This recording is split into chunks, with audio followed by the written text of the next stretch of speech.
दोस्तों, मेरा नाम चंद्रशेखर है और इस समय मैं मौजूद हूँ हंगेरी की राजधानी बुडापेस्ट में। हंगेरी शेंगेन जोन का हिस्सा है और मैं हंगेरी आया था 16 सितंबर 2021 को शेंगेन वीज़ा पे। अब ये मेरा शेंगेन वीज़ा है। शेंगेन वीज़ा ये मेरा चौथा शेंगेन वीज़ा है और थैंकफुली इसकी वैलिडिटी 2 साल की है।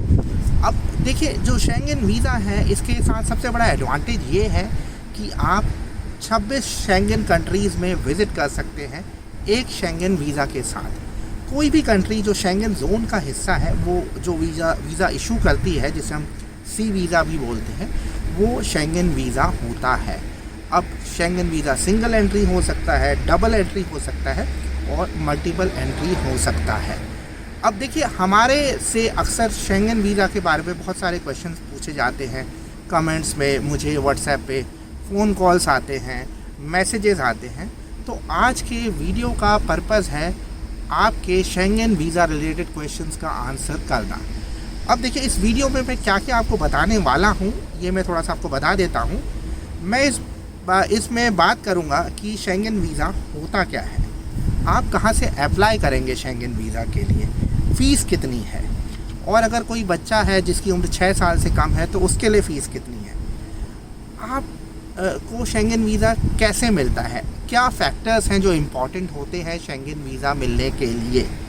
हम बात करेंगे डॉक्यूमेंट्स की भी, हम ये भी बात करेंगे कि बैंक बैलेंस कितना होना चाहिए या बैंक बैलेंस की क्या इम्पोर्टेंस है, क्योंकि ये क्वेश्चन भी अक्सर मुझसे पूछा जाता है। हम ये भी बात करेंगे ट्रैवल हिस्ट्री की क्या इम्पोर्टेंस है, और हम बात करेंगे कवर लेटर की।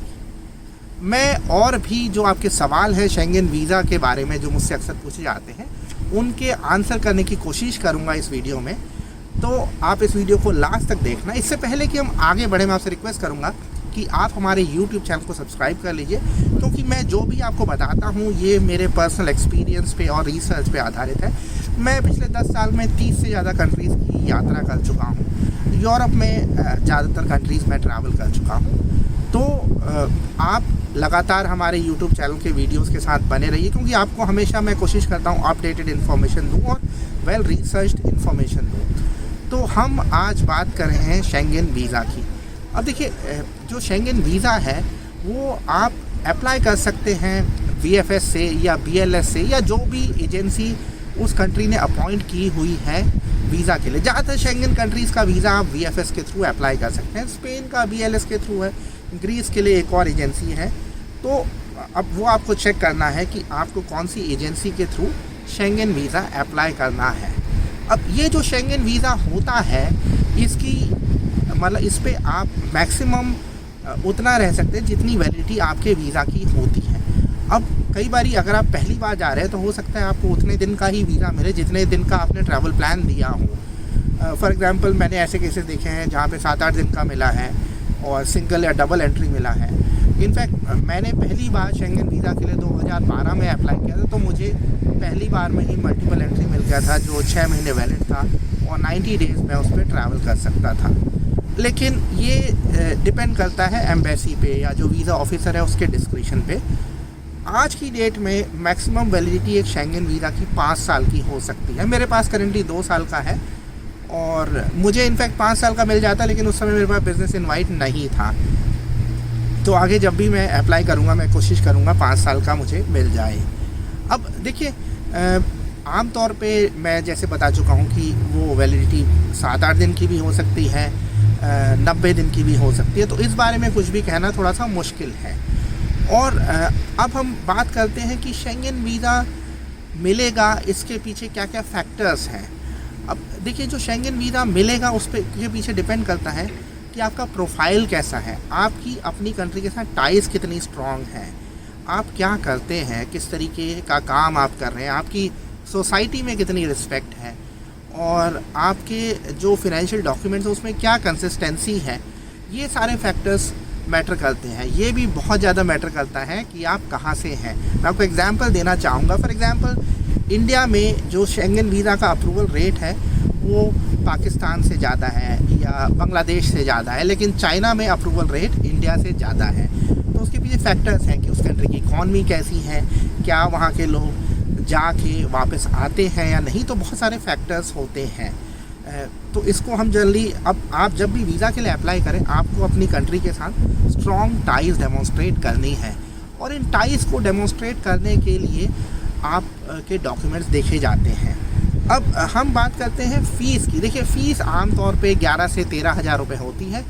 अगर 12 साल से कम का बच्चा है तो उसकी फ़ीस लगभग आधी होगी, और अगर 6 साल से कम का है तो वो फ्री हो सकता है। अब यहाँ पे हम आगे बात करते हैं कि क्या क्या डॉक्यूमेंट्स चाहिए। देखिए, सबसे इम्पॉर्टेंट एक डॉक्यूमेंट है वो है इनकम टैक्स रिटर्न। आपके पास 3 साल के इनकम टैक्स रिटर्न होने चाहिए। कई कंट्रीज़ 2 साल के भी मांगती है, लेकिन आमतौर पे 3 साल ये रिक्वायरमेंट है। ITR के अलावा जो डॉक्यूमेंट बहुत इम्पॉर्टेंट है वो है प्रूफ ऑफ एम्प्लॉयमेंट और प्रूफ ऑफ बिजनेस। अब देखिए, प्रूफ ऑफ एम्प्लॉयमेंट क्या हो सकता है? आपका अपॉइंटमेंट लेटर हो सकता है, आपका ऑफिस का ID हो सकता है, आपका ऑफिस का विजिटिंग कार्ड हो सकता है, आपको कोई प्रमोशन मिला है वो प्रमोशन लेटर हो सकता है। अब प्रूफ ऑफ बिज़नेस की बात कर लेते हैं। प्रूफ ऑफ बिज़नेस हो सकता है, अगर आपकी कंपनी प्राइवेट लिमिटेड है तो सर्टिफिकेट ऑफ इनकॉर्पोरेशन है, प्रोप्राइटरशिप है तो रजिस्टर्ड है कंपनी, ऐसा कुछ डॉक्यूमेंट होना चाहिए। उद्योग आधार है, GST नंबर है, वेबसाइट है कंपनी की, तो ये सब आप दिखा सकते हैं। ये प्रूफ करता है कि आपके पास एम्प्लॉयमेंट है या बिज़नेस है। इसके बाद हम आगे बढ़ते हैं, हम बात करते हैं प्रूफ ऑफ इनकम की। अगर आप नौकरी कर रहे हैं तो प्रूफ ऑफ इनकम क्या है? जैसे सैलरी स्लिप हो गई आपकी, आपका जो मतलब लेटर है, जब आपको अपॉइंटमेंट मिला था उसमें अगर आपकी सैलरी मेंशन है, सैलरी सर्टिफिकेट आपको मिल सकता है। उसके अलावा आपका फॉर्म 16 जो है वो भी प्रूफ ऑफ इनकम है। अगर आप बिज़नेस में हैं तो प्रूफ ऑफ इनकम क्या है? आपकी बैंक स्टेटमेंट दिखाएगी। उसके अलावा अगर आपके पास अकाउंट्स के रिकॉर्ड है या कंप्यूटेशन है वो दिखाएगा, और इसके अलावा अगर जो आपकी कंपनी के रिटर्न्स हैं वो भी प्रूफ ऑफ इनकम है। तो अगर आप बिज़नेस में हैं तो आपको दोनों मैं कहूँगा बैंक स्टेटमेंट लगानी चाहिए, अपनी पर्सनल भी और अपने बिज़नेस की भी। अब हम बात कर लेते हैं बैंक स्टेटमेंट की। बैंक स्टेटमेंट आमतौर पे 3 महीने की या 6 महीने की चाहिए होती है। मैं जल्दी रिकमेंड करूँगा 6 महीने की बैंक स्टेटमेंट, और आपकी बैंक स्टेटमेंट में कंसिस्टेंसी दिखनी चाहिए। फॉर एग्जांपल, आप जॉब करते हैं तो ऑब्वियसली डेट्स होती हैं जब आपकी सैलरी आ जाती है, जैसे 30 तारीख को, 30 से 10 तारीख के बीच पे, तो वो एक कंसिस्टेंसी देखना चाहते हैं जो वीज़ा ऑफिशियल्स होते हैं। ऐसे ही बिज़नेस में भी वो पैटर्न देखना चाहते हैं कि कितना पैसा आ रहा है, कितना जा रहा है। ये कभी भी मत करिए कि एक साथ आपने 4-5 लाख रुपए ले लिए और डाल दिए अकाउंट में सिर्फ वीज़ा के लिए। अब एक टर्म यूज़ होता है जो बहुत मिस यूज़ होता है, जिसे हम बोलते हैं शो मनी। अरे शो मनी जैसी कोई चीज़ नहीं होती है। अगर आप बाई चांस किसी से पैसे ले रहे हैं तो आपके पास बताना पड़ेगा कि आपको ये पैसे क्यों आए हैं, नहीं तो एम्बेसी को तो ये लगेगा कि ये पैसा सिर्फ वीज़ा के लिए लिया गया है। तो ऐसा बिल्कुल मत करिए। मैं फिर दोबारा से रिपीट करूँगा, ऐसा कोई पैरामीटर नहीं है कि अकाउंट में कितने पैसे होने चाहिए। अब जैसे पहली बार मुझे जब शेंगेन वीज़ा 2012 में मिला था तो मेरी तनख्वाह तकरीबन 45,000 रुपये थी, और मेरे अकाउंट में शायद 60-70 हज़ार रुपये होंगे और मुझे वीज़ा मिल गया। अब हम बात करते हैं जी 5 लाख होने चाहिए, 10 लाख होने चाहिए, नहीं। एम्बेसीज़ को ये पता होता है कि लोग कई बार उधार लेते हैं सिर्फ दिखाने के लिए। ऐसा मत करिए। कंसिस्टेंसी इम्पॉर्टेंट है। और मैं कहूँगा कि मतलब अगर आपके अकाउंट में 2-3 लाख रुपए भी हैं तो भी चलेगा, लेकिन वो पैसा रेगुलरली आना चाहिए क्योंकि कंसिस्टेंसी बहुत ज़्यादा ज़रूरी है।